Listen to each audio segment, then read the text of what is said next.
We're back on this Sunday morning with Mayor Indya Kincannon starting her second term. It's worth noting, Mayor, that you won by 57% of the vote back in August. You didn't even have to wait until November to know that you were going to be the next mayor, so congratulations on that big win. Eddie? Thank you. And you know, we've talked about housing, we've talked about your vision, but one of the things that I know that is at the forefront of your mind, just looking at where you've been investing the last few years, is around mental health and just what continues to be a struggle in our community. So kind of talk us through, I know there's been a lot of stuff that you, as well as Mayor Jacobs, a lot of people think Republicans and Democrats don't get together, but in Knoxville they do. And this is something that you all have been really working hard to combat in our community. Yeah, absolutely. I work with Knox County and Mayor Jacobs on the issues surrounding mental health and substance misuse disorder, which they're sort of interconnected. And one of the things I'm really excited about in 2024, by the end of June, I hope, we hope to be opening up the Empath Center, which will be at the corner of the St. Mary's campus.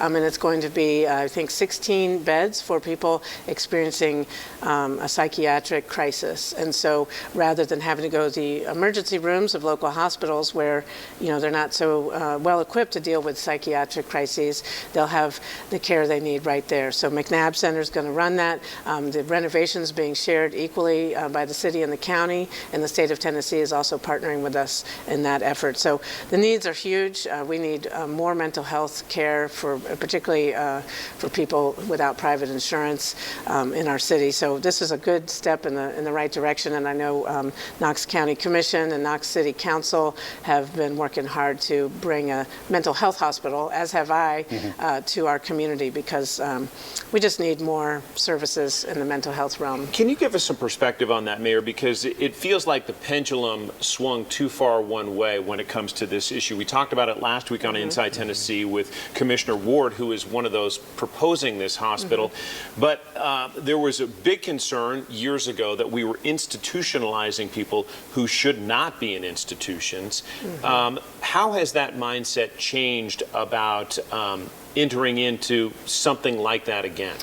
Well, I think you're exactly right. It's an overcorrection. You know, Milton Friedman called it the fool in the shower. You see a problem and it's too hot, and then you turn it over and it's too cold. And back in the 80s when they closed down the larger institutions, here it didn't happen until Lakeshore happened a little later than that. The promise was that there'd be more community-based facilities for mental health needs, and that's happened a little bit, but not nearly enough to meet the needs. And the needs have grown, I think, between COVID and fentanyl and other issues, the challenges our community is facing. Plus, the housing crisis contributes to that. When you're unstable in your housing, it can cause you to rely on substances that then create addiction and mental health issues and so forth. So tied right into all of that has to be really the homeless population, the homeless problem that we have in Knoxville. And as someone who's been, you know, coming downtown now for close to 40 years, I watched it grow, and I watched it grow out the Broadway corridor, of course, and now literally on Gay Street at nights.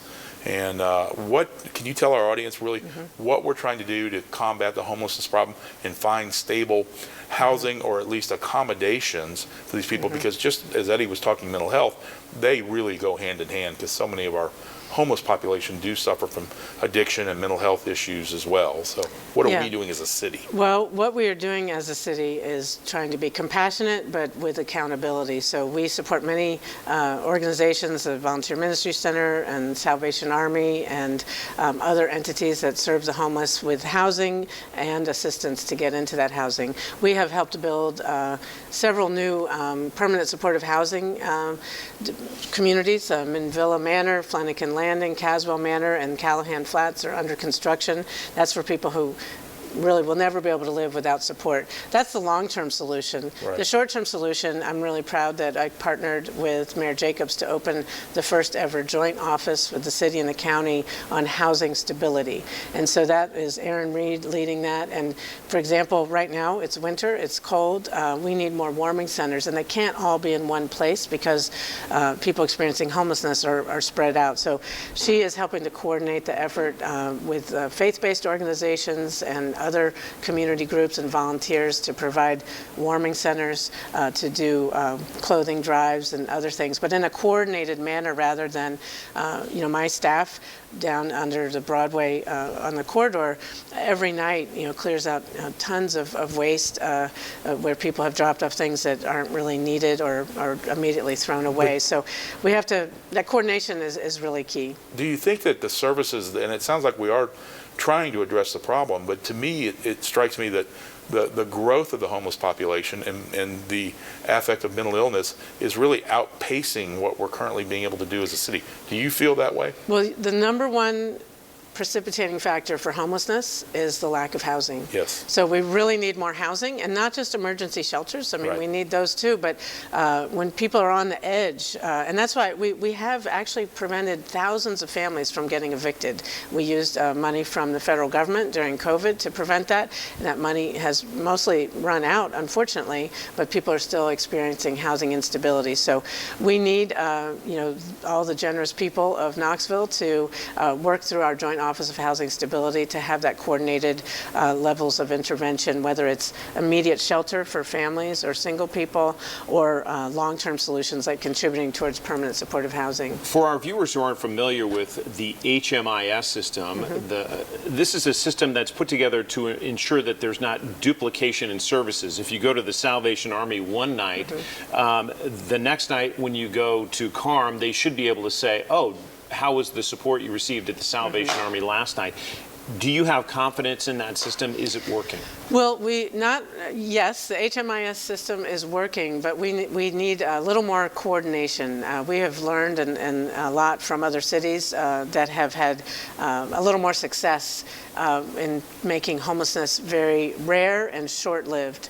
And so that's what we want to do. It is possible, and the secret from what we've learned from best practices is improved coordination among the service providers and among the community members. Again, we have a very generous community. They want to help, but to do so, it's best if you do it through this coordinated effort rather than giving out, food or sandwiches that immediately get thrown onto the street.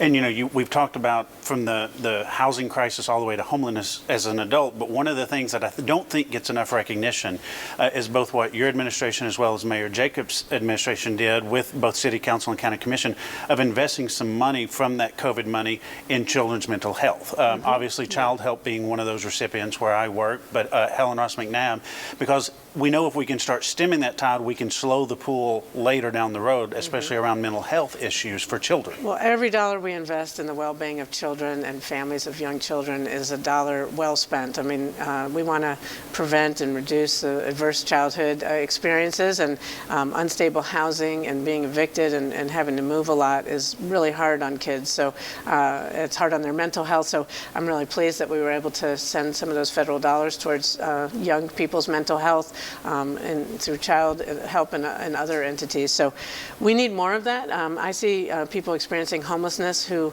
not only are they homeless, they look like they need to be in assisted living. I mean, we have major gaps in our healthcare system. So, I hope that our state leaders can consider addressing those needs, because that is something that's outside the purview of the city of Knoxville, but we are facing the negative outcomes in terms of homelessness, in terms of healthcare needs that paramedics and firefighters are dealing with. Instead of prevention, we're dealing with emergencies. It's penny wise and pound foolish. We need to take another break here on Inside Tennessee. Back with more of Indya Kincannon.